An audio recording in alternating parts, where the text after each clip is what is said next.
जय गुरु जी, नमस्कार। कैसे हैं आप सब? हर इंसान के जीवन का मकसद है आनंद की प्राप्ति, खुशी की प्राप्ति।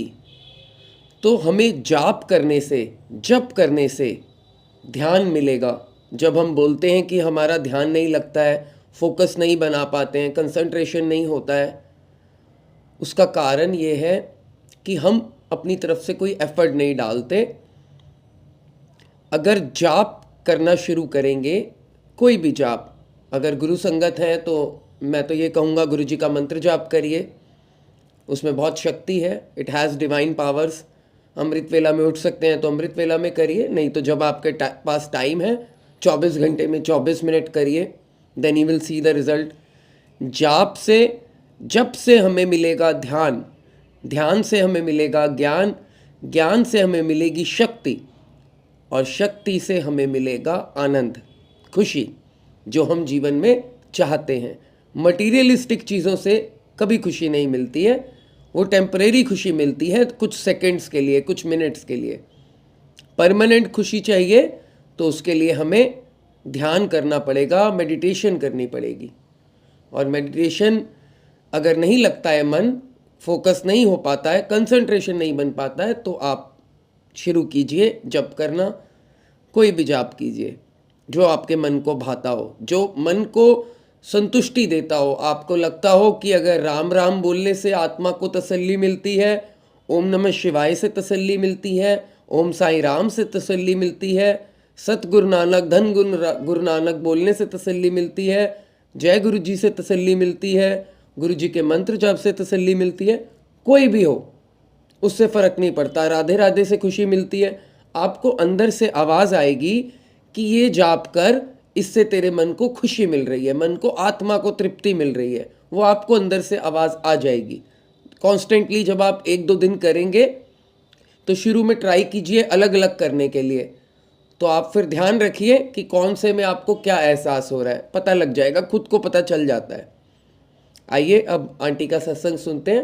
ये गुरुजी ने कुछ दिन पहले मुझे बहुत स्पेशल ब्लेसिंग्स दी हैं, जिसका मैं पिछले 2 हफ्ते से शुक्राना करने जाने के लिए रोज अपने हस्बैंड को बोल रही थी कि आप मुझे बड़े मंदिर लेके चलिए। तो समहाउ कुछ टाइम, घर की जिम्मेदारियां और ऑफिस के टाइम कुछ सेट ही नहीं हो रहे थे कि मैं बड़े मंदिर जा पाऊं, तो जा ही नहीं पा रही थी। रोज एक अलग सी फीलिंग उठ रही है मेरे मन में कि मैं गुरुजी का शुक्राना करने नहीं जा पा रही हूँ। तो गुरुजी ने मेरी इस मन की बात को पढ़ा, और 2 दिन पहले ही मेरे मन में ये ख्याल आया था कि मैं गुरुजी के पास शुक्राना करने नहीं जा पा रही। उन्होंने इतनी बड़ी ब्लेसिंग दी है और हम ऐसे मूर्ख हैं कि एक थैंक यू भी नहीं बोल सकते हैं। बस गुरुजी ने इस बात को शायद पढ़ लिया और आज मुझे ये स्पेशल मौका दिया है। ये प्लेटफॉर्म है मेरे लिए, और ये बड़ा मंदिर मेरे सामने ही है आज, जहां मैं बैठ के गुरुजी का शुक्राना कर रही हूँ। सो गुरुजी ने अपनी इस बेटी की बात मान ली आज, और मुझे घर से ही शुक्राना करने का मौका दे दिया है। तो गुरुजी, आपका बहुत बहुत बहुत बहुत शुक्राना। जब अंधेरा आता है जीवन में और कुछ नहीं समझ में आता है, तब गुरुजी ही हाथ पकड़ के उस अंधेरे से पार लगा देते हैं। मेरे साथ भी कुछ ऐसा ही हुआ है। पिछले 8 महीने से हमारा एक घर वो रेंट पे नहीं था। ऐसा कुछ मेरे साथ पिछले साल भी हुआ था, जिसका मैंने पिछले साल भी सत्संग शेयर किया था। और पिछले 6 महीने से मैं फिर अभी बिना जॉब के थी। तो समहाउ मई के बाद अचानक फाइनेंशियल क्राइसिस थोड़ा फील होने लग गया, और चिंता होने लग गई कि आगे कैसे चलेगा। तभी गुरुजी ने सारी चिंता को चिंतन में बदला, और मई एंड में गुरुजी ने अचानक एक दिन एक ब्रोकर के हाथ का फोन आया, और उसने बोला कि आप अभी 15 मिनट्स के अंदर अंदर आइए, किसी ने घर देखा है, उनको अच्छा लगा है। जबकि उससे कम से कम नहीं तो 3 महीने तक हम इतने लोगों को घर दिखा चुके थे कि समहाउ घर चढ़ ही नहीं रहा था। और जब ये फोन आया तो उस दिन मुझे कुछ नहीं सूझा, क्योंकि मैं ऑलरेडी एक ब्लाइंड स्पॉट में थी।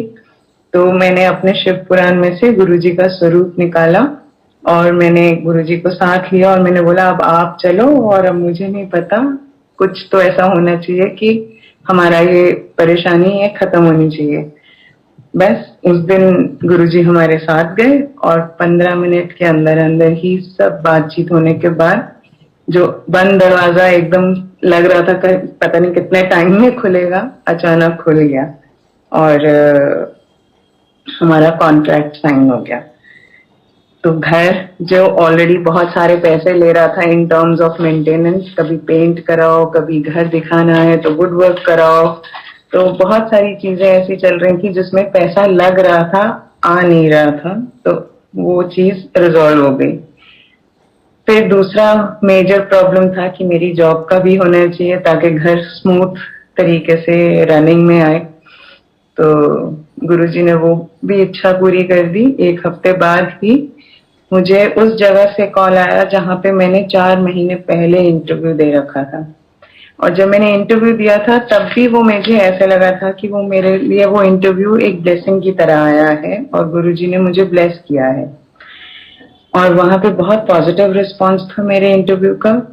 ऑलमोस्ट 100% श्योरिटी सबके एंड से आ रही थी कि हो जाएगा, लेकिन करते करते 4 महीने हो गए, आस खत्म भी हो रही थी, लेकिन फिर मन में आता था कि अब इतना टाइम हो गया, कोई जवाब नहीं आ रहा है, लेकिन गुरुजी ने ब्लेस किया था वो इंटरव्यू, तो कुछ तो होगा।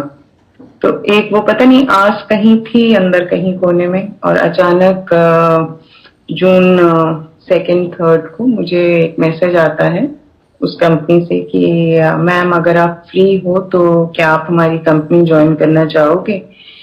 तो मैंने उनको मैसेज किया कि हाँ मैं फ्री हूँ। तो उन्होंने कहा आप मीटिंग के लिए आ जाइए। और जब मैं मीटिंग के लिए गई तो मेरा जो पहले भी बातचीत हो रखा था, मैं हमेशा चाहती थी कि मैं 5 डे वर्किंग में जाऊं, तो क्योंकि बच्चों को टाइम देना 6 डे वर्किंग में थोड़ा आसान नहीं रहता, बहुत ही ज्यादा मुश्किल हो जाता है, और घर मैनेज करना भी। तो समहाउ मेरी जो बात हो रखी थी कि मैं 5 डेज ऑफिस से काम करूंगी और 6th डे मैं घर से काम करूंगी, गुरुजी ने मेरी वो बात भी ब्लेस करवा दी। और 6 जून को मैंने ये जॉब ज्वाइन कर ली। जॉब ज्वाइन करने के बाद भी पता नहीं क्यों एक मन में डर था, शायद बहुत महीनों बाद करी थी, और डर था कि लोग पता नहीं कितना एक्सेप्टेंस होगा, किस तरीके से आगे चल पाएगी नौकरी, कुछ नया एनवायरनमेंट था, डिफरेंट वो था, तो मुझे लग रहा था कि पता नहीं कुछ लोग शायद डिफरेंट एटीट्यूड रख रहे हैं मेरे लिए, तो एक अंदर डर चल रहा था। बट समहाउ ये भी मैंने गुरुजी के आगे अरदास की कि ये अगर आपकी ब्लेसिंग है तो अब आप ही को संभालना है।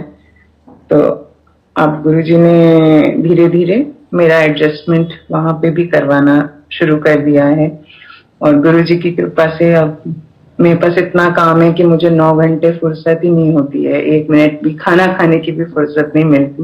उन्होंने मुझे इतना बिजी कर दिया है, और गुरुजी की इतनी ब्लेसिंग है कि उनके बर्थडे वाले दिन ही 1 महीना हो जाएगा मुझे इस जॉब में।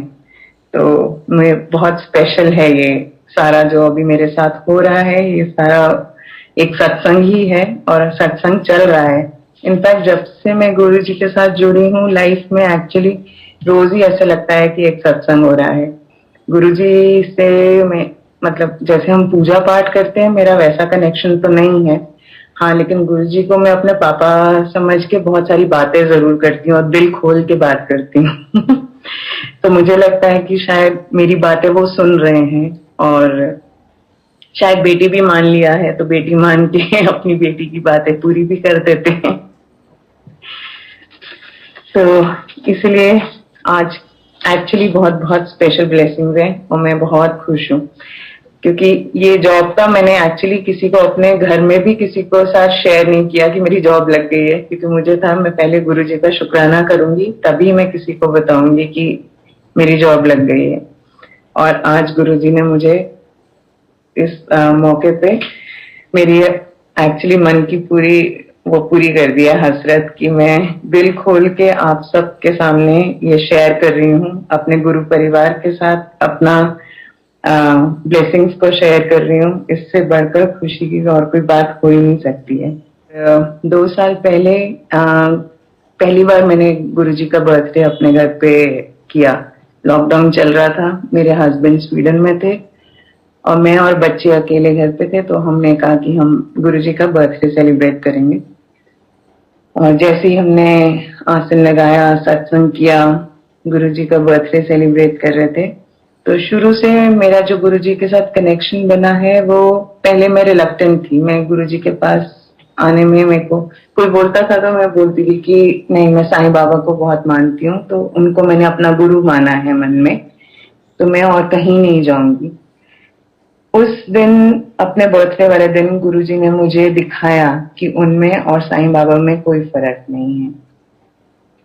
जब गुरुजी का आसन लगाया तो उनने साइड पे गणेश जी की मूर्ति रखी हुई थी, और जैसे ही बच्चों ने चंदन का तिलक किया गुरुजी की गणेश जी की मूर्ति पे, तो उनके माथे पे इतनी बड़े साईं बाबा का स्वरूप बन के आया गणेश जी के तिलक में। और वो स्वरूप बिल्कुल वैसा ही था जो साइड पे मैंने साईं बाबा की फोटो रखी हुई थी।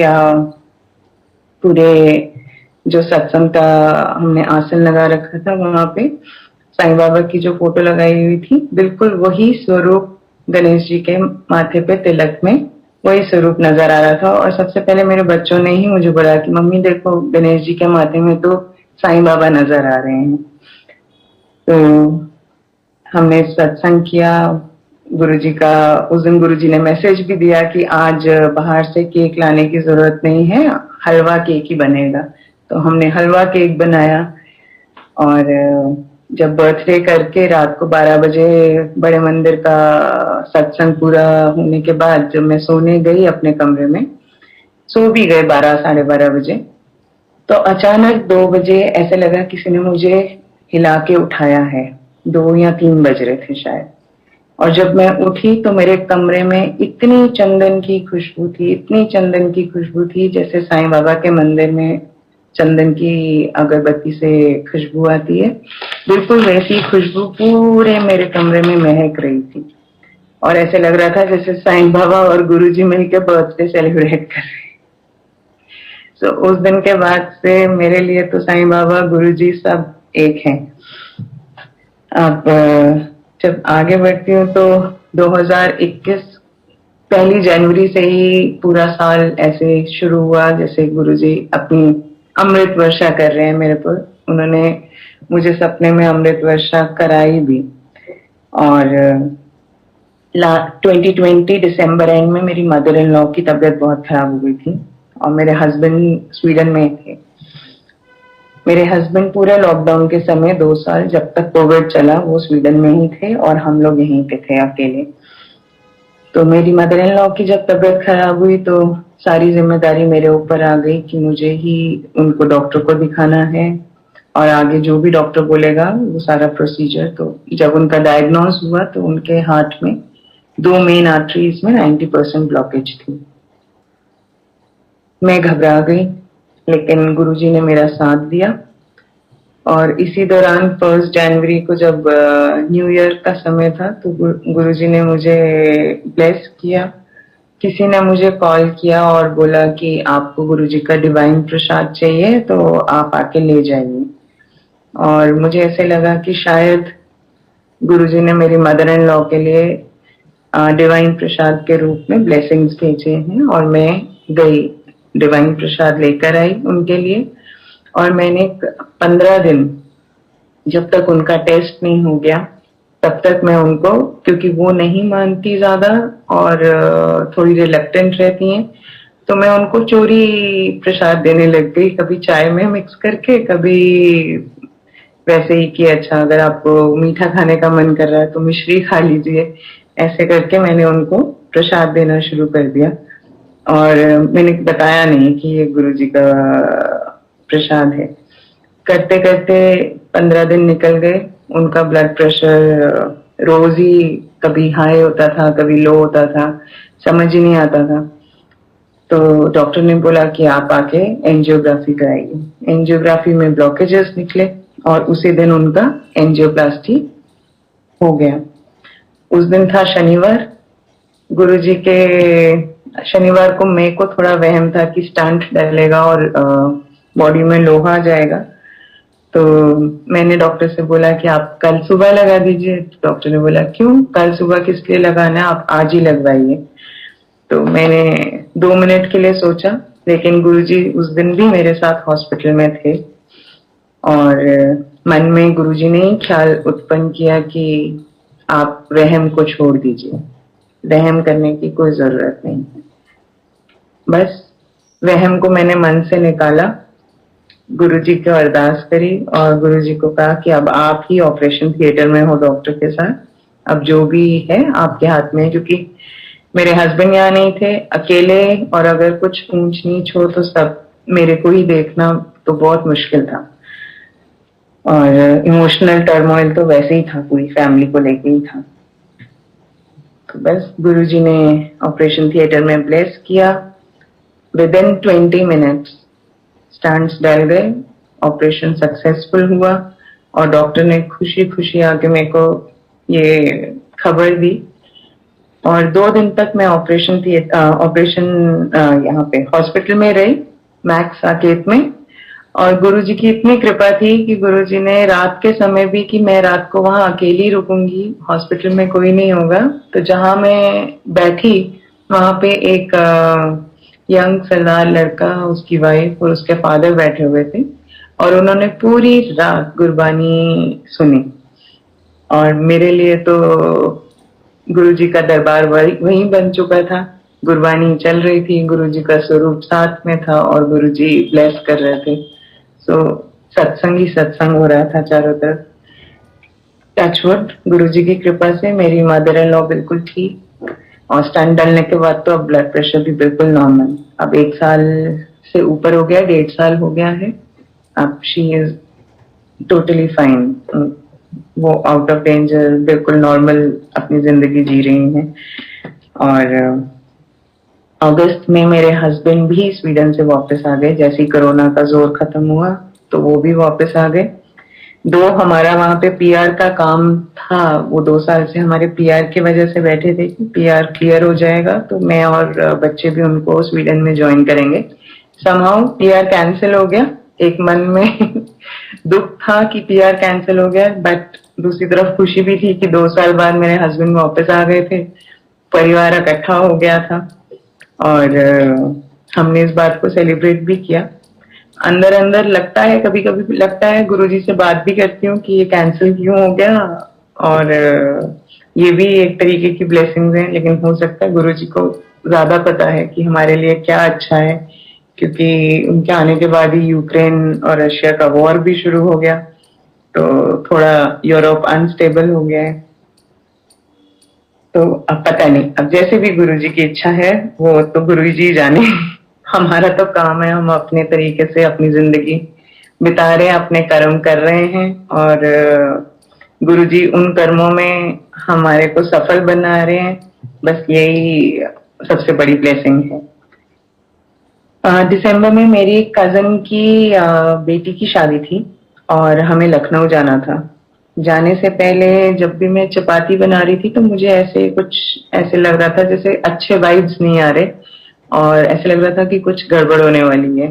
और क्योंकि हमने ट्रैवल करना था, थोड़ा कोविड का जोर भी था, तो मन में ख्याल आ रहे थे, बुरे बुरे ख्याल भी आ रहे थे।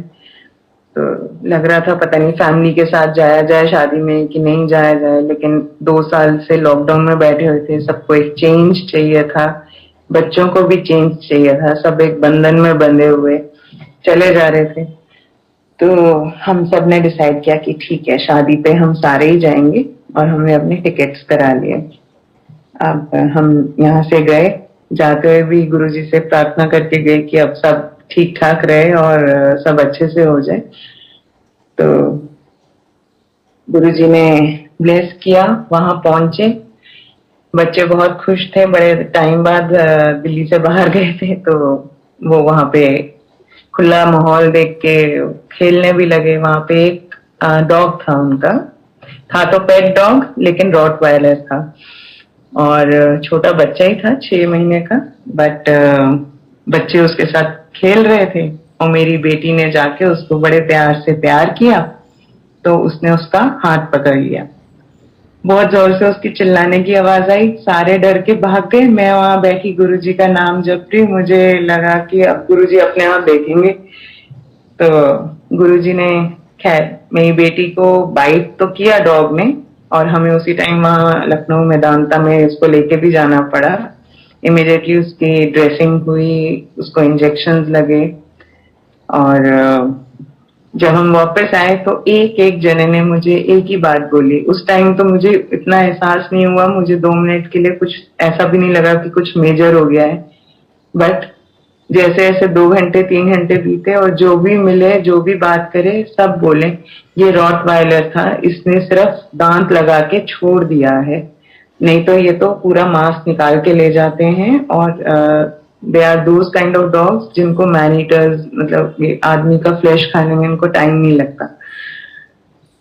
और उस टाइम मुझे लगा कि गुरुजी ने पता नहीं, शायद यही कोई बड़ा संकट कुछ आने वाला था जो एक डॉग बाइट से ही टल गया। और गुरुजी ने मेरी बेटी को ब्लेस किया उस दिन, और खाली ब्लेस ही नहीं किया, ब्लेस तो किया ही, शाम के टाइम मेरे हस्बैंड को पूरे फंक्शन में, मेरी भाभी के ब्रदर वो डॉक्टर हैं, तो जहां जहां वो घूमे मेरे हस्बैंड मेरे पीछे आके बोले वो भैया को देखो, वो भैया की स्माइल बिल्कुल गुरुजी जैसी दिख रही है, वो बिल्कुल गुरुजी लग रहे हैं। तो अब मैं उनको कहूँ मुझे नहीं लग रहे हैं, आपको लग रहे हैं, मतलब गुरुजी आपको उनमें दर्शन दे रहे हैं, क्योंकि गुरुजी ने आज हमारी बेटी को ब्लेस किया है, तो शायद वो आपको दर्शन देके ये एहसास दिला रहे हैं कि मैं तुम सबके साथ हूँ। तो ये बहुत बड़ा दूसरा शुक्राना था जो मुझे करना था, सबके साथ शेयर करना बहुत जरूरी है कि गुरुजी कैसे हम सबके साथ हमेशा रहते हैं। हमेशा उनको मालूम है कि कौन सा संकट आने वाला है, कौन सा संकट उन्होंने हमारे कैसे काटने हैं, यही कष्ट काटने हैं, कर्म काटने हैं, वो सब हम काट रहे होते हैं, लेकिन हम रियलाइज नहीं करते हैं कि शायद इससे भी बुरा हो सकता था। तो छोटे से ही संकट से बड़ा संकट टलवाने के लिए गुरुजी आपको बहुत बहुत शुक्राना। जब मैं अपनी जर्नी की बात करूं तो गुरुजी ने मुझे बहुत ही डिफरेंट तरीके से जोड़ा है अपने साथ। जैसे कि मैंने आपको बताया, मैं साईं बाबा को मानती हूँ, और साईं बाबा पे भी मेरा इतना फेथ रहा है कि उन्होंने भी एक्चुअली मेरा इतना साथ दिया है। इनफैक्ट मेरा पहले बच्चे का जन्म शायद साईं बाबा ने खुद डॉक्टर बन के किया है स्वीडन में, क्योंकि मेरा बच्चा छोटा पैदा हुआ था, और पैदा होने से पहले ही साईं बाबा ने मेरे सपने में आके मुझे बता दिया था कि मेरा जो डिलीवरी होने वाली है वो कैसे होने वाली है, और मेरा बेबी छोटा है, जो हमारे को शायद मालूम भी नहीं था कि क्या होने वाला है। और उसी रात को मेरे साथ ऐसा हुआ, और साईं बाबा ने मेरे बेबी को ब्लेस किया। आज वो 14 साल का हो गया है। तो जब गुरुजी ने मेरे को ये रियलाइज कराया कि साईं बाबा और गुरुजी में कोई अंतर नहीं है, तो उन्होंने मुझे ये भी सिखाया है कि फेथ कैसे करना है। हम लोग मानते हैं लेकिन 100% सरेंडर नहीं कर पाते। मैं भी नहीं कर पाती, शायद मैंने आज भी नहीं किया होगा। कुछ ना कुछ हम इंसान हैं, सर्कमस्टांसेस के हाथों हम ऐसे बंध जाते हैं कि हम सोच भी नहीं पाते कि जो हम बिना सोचे अगर गुरु की बात सुन के अगर हम कदम उठा लेंगे तो शायद उसका नतीजा ही कुछ और होगा। तो वही मेरे साथ भी हुआ, और गुरुजी रोज मुझे यही सिखा रहे हैं कि फेथ को कैसे स्ट्रॉन्ग करना है। जब वो मेरी हर छोटी बात को सुनते हैं, हर छोटी बात पे मेरे को ब्लेस करते हैं, तो मुझे यही संकेत मिल रहा होता है कि अपना फेथ इतना स्ट्रॉन्ग कर लो कि कल को आपको बिना सोचे समझे सिर्फ गुरु पे छोड़ के अपने जिंदगी आप बहुत अच्छे से बिता सकते हैं। तो आगे बढ़ती हूँ। जब मैं गुरुजी से जुड़ी थी तो गुरुजी ने एक्चुअली मेरे इसी सवाल का मुझे जवाब दिया था। उनके जोड़ने का तरीका भी बहुत अलग था। जो मेरे मन में था कि मैं उनसे प्रमाण मांग रही थी कि अगर मेरा आपके साथ कोई कनेक्शन होना है तो आप मेरे को प्रमाण दीजिए, तो उन्होंने मुझे वो दोनों प्रमाण दिए। उन्होंने मेरे बर्थडे वाले दिन ही मुझे बड़े मंदिर में बुलाया, ब्लेस किया। और मेरा दूसरा उनके साथ कनेक्शन का प्रमाण था कि मैंने उनसे रिक्वेस्ट किया था कि वो मेरे हस्बैंड को और मेरे को इकट्ठे हमारी एनिवर्सरी वाले दिन मंदिर बुला के ब्लेस करेंगे, जो उन्होंने किया। और उसी दिन उन्होंने हमारे को गिफ्ट में अपना स्वरूप, पहला स्वरूप जो मेरे घर में आया वो हमारी एनिवर्सरी वाले दिन आया। और उसी दिन से गुरु जी के साथ एक अलग ही कनेक्शन जुड़ने लग गया था। बहुत सारी ब्लेसिंग्स हैं। मेरे हस्बैंड ब्रोंकाइटिस से सफर करते हैं। बहुत सालों से उनको बहुत जबरदस्त अटैक्स भी आते रहे हैं, जिसमें मतलब मैंने उस हद तक देखा है कि जहां मैं सोच भी नहीं पाती हूँ कि अगली सांस कैसे आएगी। और जब हम लोग कोरोना टाइम में जब इतना सुन रहे थे, तो मेरे अंदर से रोज एक अलग शुक्राना निकल रहा था गुरु जी के लिए कि सब मेरे को बोलते थे कि तुम अलग हो, कोविड का टाइम चल रहा है, वो वहां स्वीडन में है, तुम यहाँ पे बैठी हो। तो और मैं सबको यही बोलती थी कि आपको नहीं पता कि ये मेरी लाइफ की कितनी बड़ी ब्लेसिंग है कि वो वहां है और मैं यहाँ हूँ। क्योंकि मुझे मालूम था कि जो कोविड में इंडिया में हाल चल रहा था, अगर मेरे हस्बैंड यहाँ होते तो उनका सरवाइव करना कितना मुश्किल होता।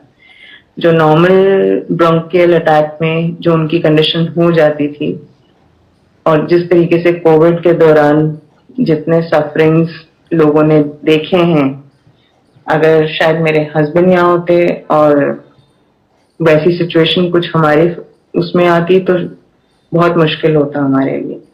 तो मैं तो रोज का 2 साल मेरे रोज का दिन ही एक शुक्राने का दिन होता है कि वो वहां थे और मैं यहाँ थी। ये गुरुजी की बहुत बड़ी हिडन प्लानिंग भी थी, क्योंकि जब मेरे हस्बैंड यहाँ से गए थे तब कोविड का कोई सिनेरियो ही नहीं था। वो गए थे जनवरी 2020 में, और उनके जाने के 1.5 महीने के अंदर अंदर ही कोविड एक डिफरेंट शेप ले चुका था, एक डिफरेंट आकार बन चुका था, डिफरेंटली इंडिया में आ चुका था, फ्लाइट्स बंद हो गई थी। तो बहुत डिफरेंट हिसाब किताब चल रहा था तब। और तब मुझे ऐसा लगता था कि वो एकदम ब्लेस करके गुरुजी अपनी प्रोटेक्शन में जैसे उनको उड़ा के ले गए हैं यहाँ से। और उनको गुरुजी को पता था कि ये समय आने वाला है, इसलिए वो उनको पहले ही ले गए थे ताकि वो सेफ रहें और हम भी यहाँ पे सेफ रहें। जब मुझे कोरोना हुआ लास्ट ईयर अप्रैल में, तो मैं अकेली थी, बच्चे मेरे साथ थे। और मैं 15 दिन एक कमरे में रही, बच्चे बाहर रहते थे। तो जब भी मैं रोज सुबह उठती थी, बच्चों के उठने से पहले मैं पूरे घर में डिटॉल का पूरा पोछा करके और पूरा एयर सैनिटाइजर करके, तो एक दिन मैं खड़े होकर गुरुजी से मैंने एक्चुअली बोला कि अब मैं यहाँ पे, मेरे को कोविड हो रखा है और बच्चे मेरे साथ हैं, बस आप इतनी कृपा रखना कि बच्चों को आप अपनी शरण में ले लो और उनको कोविड नहीं होना चाहिए। घर में ऑलरेडी मेरे को है कोविड। तो जैसे मैं अंदर आई और जैसे हम उठाते हैं फोन और फेसबुक देखते हैं, तो गुरुजी का मैसेज था कि तेरे बच्चे तो मेरी शरण में है, तो चिंता किस लिए करती है, तो सब चिंता छोड़ दो और अपने ऊपर ध्यान दो। जब मैंने ये मैसेज पढ़ा तो मुझे 2 मिनट के लिए ऐसे लगा कि मैं अभी तो 2 मिनट पहले ये बात बोल के आई हूँ गुरुजी को, और गुरुजी मेरे को मैसेज दे रहे हैं। और उन्हें वाकई जो ये मैसेज मेरे को फेसबुक के थ्रू मिला, उन्होंने एक्चुअली उस बात को पूरा भी किया, क्योंकि मेरे बच्चे पूरे 15 दिन मेरे साथ ही घर पे थे और गुरुजी ने उनको बिल्कुल प्रोटेक्टेड रखा। उनको कुछ भी, इतना सा भी कोविड का कोई असर नहीं हुआ। मुझे भी उन्होंने सेफली बाहर निकाला, नहीं तो रोज की एक अलग चिंता होती थी। जिस तरीके से हम सब जगह सुन रहे थे कि लंग्स पे इफेक्ट कर रहा है और लोगों को हॉस्पिटल में जगह नहीं मिल रही है, मेरे मन में दूसरा ख्याल यही आता था कि अगर मेरी कंडीशन कोविड की वजह से बिगड़ती है, तो मेरे बच्चों तो इतने बड़े नहीं हैं कि उनको तो समझ में भी नहीं आएगा कि अपनी मम्मी को कहाँ लेकर जाना और कैसे ट्रीट करना है, तो कैसे होगा सब कुछ। बट गुरुजी ने हम सबको बहुत प्रोटेक्ट किया है और बहुत ब्लेसिंग्स रखी हैं हमारे परिवार के ऊपर, जो उन्होंने हर मोड़ पे, हर मुश्किल से मुझे बाहर निकाला है। ऐसा नहीं है मुश्किलें नहीं आई हैं, जिस सिचुएशन में मैं अभी पिछले 6-8 महीने से थी, वही सिचुएशन मेरी 220 के बाद भी मेरी वैसी ही सिचुएशन थी। मेरी जॉब नहीं थी, घर किराए पे नहीं चल रहा था, तो फाइनेंशियली फिर वही कंस्ट्रेंट आ रहा था। लेकिन गुरुजी ने, जहाँ कहते हैं ना कि बिल्कुल ऐसे लगने लगा था कि अब शून्य का स्तर आ रहा है, इसके बाद नेगेटिव हो जाएगा शायद सब, गुरुजी ने नेगेटिव नहीं होने दिया। उन्होंने शून्य के आने से पहले ही चीजें पॉजिटिव कर दी। तो अब तो मुझे इतना यकीन हो गया है कि चाहे कुछ भी हो जाए, जैसी भी मुश्किल आ जाए, गुरुजी नेगेटिव में कभी नहीं जाने देंगे। वो जो भी होगा वहीं से हाथ पकड़ के आगे का रास्ता खुद ही निकाल देंगे। तो ये मेरा एक्चुअली बहुत बड़ा गुरुजी के लिए शुक्राना है। पिछले 4 साल हो गए, 4 साल से मैं गुरुजी के साथ जुड़ी हुई हूँ और रोज ही गुरुजी कुछ ना कुछ ऐसा मैसेज दे देते हैं या ऐसा दिखा देते हैं कि वो हैं, उनकी प्रेजेंस है। ये नहीं है कि मुझे कोई खुशबू आती है, ऐसा भी नहीं है कि मुझे वो सपने में दिखाई देते हैं, कुछ नहीं होता। और मैं फ्रैंकली बोलूं तो शायद मैं गुरुजी के साथ उतना समय भी नहीं बिता पाती हूँ। हाँ, लेकिन इतना जरूर है कि जब भी मैं गुरुजी के साथ बैठती हूँ तो जो भी मेरे मन में होता है वो मैं गुरुजी के साथ ही शेयर करती हूँ, क्योंकि उन्होंने मुझे इस 4 साल की जर्नी में ये भी सिखा दिया है कि चाहे भाई बहन हो, चाहे हस्बैंड हो, चाहे बच्चे हो, चाहे माँ हो, चाहे बाप हो, कोई भी हो, कोई भी हमारी उस तरीके से सेल्फलेस मदद नहीं कर सकता जो हमारे गुरुजी कर सकते हैं। सो जो भी है पूरी लाइफ में वो गुरुजी ही है और गुरुजी के साथ ही आगे जीवन चल सकता है। तो ये भी मेरा वो है। आज की डेट में मैं अपने घर में, मेरा सिर्फ एक ही वो होता है जो मेरा गुरुजी के साथ कनेक्शन रहता है कि मैं सुबह उठ के 5 मिनट बैठ के गुरुजी के साथ बात करती हूँ, गुरुजी के साथ बैठ के चाय पीती हूँ और रोज का जो गुरुजी का जल प्रसाद है वो ग्रहण करती हूँ। उसी से बहुत लाइफ में चेंजेस आ चुके हुए हैं। बहुत सारी चीजें, अब उतना डर नहीं लगता और ऐसा नहीं लगता कि हम अकेले रह जाएंगे या हमारे को अगर प्रॉब्लम्स आएंगी तो हम उसको फेस नहीं कर पाएंगे। गुरुजी ने बहुत हिम्मत दिलाई है, गुरुजी ने बहुत प्यार दिया है। अब किसी के मतलब साथ नहीं खड़े होने पे बुरा भी नहीं लगता। गुरुजी ने उस मुकाम पे लाके खड़ा कर दिया जहाँ पे मोह जो होता है हर एक के साथ, वो धीरे धीरे खत्म होना शुरू हो गया। अब ऐसा लगता है कि पूरा संसार गुरुजी के आसपास ही घूम रहा है और गुरुजी के साथ ही चल रहा है। तो ये मेरी छोटी सी जर्नी है गुरुजी के साथ। जय गुरु जी, जय गुरु जी। थैंक यू आंटी, आपने बहुत बहुत बहुत प्यारी अपनी जर्नी शेयर करी हम सब से, और कैसे गुरुजी ने सही वक्त पर आकर, जब आपके हस्बैंड भी यहाँ नहीं थे और कोई फैमिली मेम्बर सपोर्ट भी नहीं था, you are not getting any support from India locally, तो कैसे गुरुजी ने आपके सारे काज संवारे और कैसे आपकी मदर इन लॉ को ठीक ठाक करके घर पहुँचाया। तो बहुत अच्छी आपने हमें अपनी जर्नी सुनाई एंड आई होप संगत को भी बहुत सारे मैसेजेस मिले होंगे आज के सत्संग से। आइए अब हम स्टोरी सुनते हैं। संगत जी, अगर आप भी अपना सत्संग शेयर करना चाहते हैं सारी संगत से, जैसे आंटी ने किया, तो नीचे दिए ईमेल एड्रेस पर अपना सत्संग भेजिएगा, मैं सारी संगत से शेयर करूँगा। एक चीज़ ध्यान रखिएगा, काफ़ी सारी संगत ने सत्संग जो भेजे हैं उसमें बहुत ज़्यादा बैकग्राउंड नॉइस है, मतलब पीछे से शोर की आवाज़ आ रही है, तो वो ध्यान रखिएगा। अगर ऐसे भेजेंगे जो भी संगत, उनका सत्संग नहीं आ पाएगा। अब आपने आंटी का सुना, कितनी क्लियर वॉइस थी, तो क्लियर आवाज़ में भेजिए। सत्संग भेजने से पहले हमेशा आप एक बार खुद सुन लीजिए या अपने फैमिली मेम्बर्स को सुना लीजिए, हेडफोन के साथ लगा के कान में सुन लीजिए पहले। अगर ठीक आवाज़ है, क्योंकि इतनी सारी संगत देखते हैं, 10, 15, 20 हज़ार संगत सुनते हैं सत्संग आपका, तो उनको अच्छी आवाज़ मतलब क्लियर आवाज़ में सत्संग जाना चाहिए। ठीक है जी, चलिए अब शेयर करता हूँ मैं आपसे आज की मोटिवेशनल स्टोरी। जय गुरु जी। ये कहानी एक दिव्यांग राजा की है जिसकी एक आँख नहीं थी और एक टांग नहीं थी। एक दिन राजा अपने महल के गलियारे में घूम रहा था और उसने वहाँ अपने पूर्वजों की लगी तस्वीरों को देखा और वह सोचने लगा, ये मेरे पिताजी हैं, कितने शूरवीर थे, इनकी तस्वीर कितनी अच्छी है।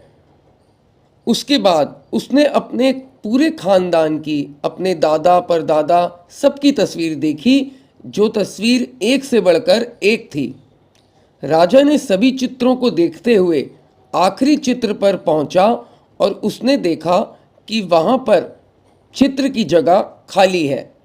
उस जगह को देखकर राजा चिंता में पड़ गया, क्योंकि उसे मालूम था कि अब यहाँ जो तस्वीर लगेगी वह उसी की लगेगी। राजा को इस बात की चिंता नहीं थी कि वह मर जाएगा, लेकिन उसे चिंता इस बात की थी कि इतनी अच्छी पेंटिंग्स के साथ, इतने शूरवीरों के साथ मेरी तस्वीर लगेगी। राजा का एक आंख और पैर ना होने की वजह से वह चिंता में पड़ गया और सोचने लगा कि इस गलियारे में इतनी शानदार पेंटिंग्स लगी हैं, लेकिन मेरी आंख और एक पैर ना होने की वजह से मेरी तस्वीर सबसे खराब लगेगी और यहाँ पर बहुत भद्दी दिखेगी। राजा ने सोचा कि क्यों ना मरने से पहले मैं ही अपनी तस्वीर बनाकर यहाँ पर लगवा दूँ, जिसे कि एक शानदार पेंटिंग नजर आए। राजा ने उस राज्य में ऐलान किया कि जो भी पेंटर्स सबसे अच्छी पेंटिंग बनाएंगे, मेरी पेंटिंग जो भी पेंटर सबसे अच्छी बनाएगा उसे बहुत बड़ा इनाम मिलेगा। अब सभी पेंटर्स राज्य में आए और उन पेंटर्स को पता था कि अगर शानदार पेंटिंग बनेगी तो बहुत इनाम मिलेगा, लेकिन जिस राजा का एक आंख और एक पैर नहीं है उसकी शानदार पेंटिंग्स कैसे बनाएं। पेंटर सोच में पड़ गए कि इनाम का तो नहीं पता, लेकिन अगर राजा की पेंटिंग सही नहीं बनी तो कहीं वो हमें दंड ना दे दे। इसलिए बड़े बड़े पेंटर्स, चित्रकारों में से कोई आगे नहीं आया। तभी उसमें से एक लड़का बोला जो कि 20-22 साल का था।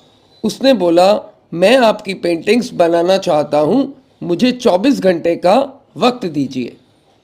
अब सभी बड़े बड़े चित्रकार हैरान रह गए कि ये छोटा सा लड़का राजा की पेंटिंग्स कैसे बनाएगा, जिस राजा की एक आंख और एक टांग नहीं है। अगले दिन वह लड़का तस्वीर बनाकर लाया और दरबार में, पूरे दरबार के सामने उसने तस्वीर को खोलकर दिखाया। अब लड़का जब उस राजा की पेंटिंग को खोल रहा था तब सारा दरबार उसे आश्चर्यचकित होकर देखता रह गया। सब लोग जोर जोर से तालियां बजाने लगे, सीटी बजाने लगे, और जब राजा ने उस पेंटिंग को देखा तो वह खुशी के मारे फूला ना समाया।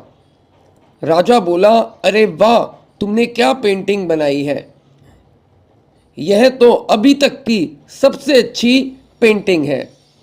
अब आप सोच रहे होंगे कि उस राजा की कैसे पेंटिंग बनी होगी जिसकी एक टांग नहीं है और एक आंख नहीं है। उस तस्वीर में उस लड़के ने राजा को एक घोड़े पर सवार किया था। एक साइड से उस राजा का एक पैर ही दिख रहा था और राजा घोड़े पर बैठकर तीरंदाजी करते हुए नजर आ रहा था, जिस कारण निशाना लगाते वक्त राजा की एक आंख बंद थी और उस लड़के ने उस राजा की वही आंख बंद की जो राजा के पास नहीं थी। इसलिए लड़के ने तस्वीर बिल्कुल सच्ची बनाई, लेकिन उसने अपनी क्रिएटिविटी का इस्तेमाल किया। उस लड़के के सामने बहुत बड़ी चुनौती थी, बहुत बड़ा संकट था, लेकिन उसने पॉजिटिविटी का साथ नहीं छोड़ा। वह बिल्कुल सकारात्मक रहा। जिंदगी में आप जिस भी मुकाम पर हों, जो भी संकट आपके जीवन में आए, जिस भी स्थिति में आप पहुंच जाएं, यदि आप पॉजिटिव रहेंगे, पॉजिटिविटी का साथ नहीं छोड़ेंगे, तो यकीन मानिए आप उस संकट से ज़रूर बाहर निकल आएंगे। जिंदगी में उम्मीद का साथ कभी मत छोड़िए, क्योंकि जिसने उम्मीद का साथ छोड़ दिया तो फिर जिंदगी उसका साथ छोड़ देती है। हर पल सकारात्मक रहिए, खुश रहिए, ऊपर वाले का, गुरु का आशीर्वाद के साथ और अपनों के प्यार के साथ, अपनी अच्छी और सच्ची मेहनत के साथ कर दिखाओ कुछ ऐसा कि दुनिया बनना चाहे आपके जैसा। अपनी अच्छी और सच्ची मेहनत के साथ कर दिखाओ कुछ ऐसा कि दुनिया बनना चाहे आपके जैसा। जय गुरु जी। आई होप आपको आज का सत्संग, आज की स्टोरी अच्छी लगी होगी। गुरु जी सत्संग ब्लेसिंग्स यूट्यूब चैनल पर आप हैं। मैं नितिन अंकल हूँ। आज दूसरा नवरात्रा है, सेकंड नवरात्रा। तो आई होप आपका जो ये हमारा सबका जो त्यौहार है, फेस्टिवल है, बहुत अच्छे से मन रहा हो। सभी संगत को बहुत बहुत शुभकामनाएं और बहुत जल्द आपसे मैं फिर मिलूंगा। Thank you very much. Stay healthy, stay bless. अपने पूरे परिवार का ध्यान रखिए, बच्चों का भी ध्यान रखिए, पेरेंट्स का भी ध्यान रखिए। I will see you very very soon. जय गुरु जी। Thank you. Bye bye.